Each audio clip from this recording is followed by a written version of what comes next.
Good photography doesn't depend only on your camera equipment. Actually, you need a great eye, composition skill, and practice. With practice and ideas, you can make a unique shot of a common subject. In this video, I am going to show you how to take professional looking photos with just using your phone or any camera.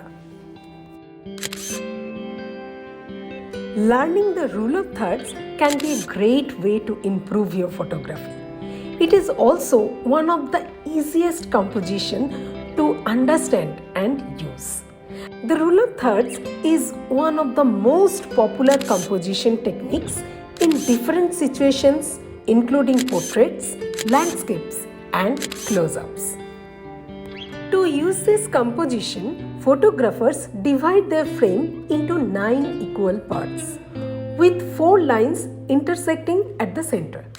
The goal is place important elements along these lines or at the interactions rather than in the center of the frame.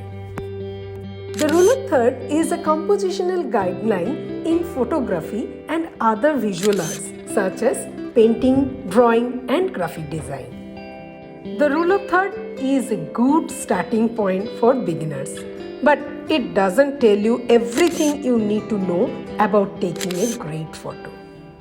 So, get inspired by this tip to frame your shot using the rule of third.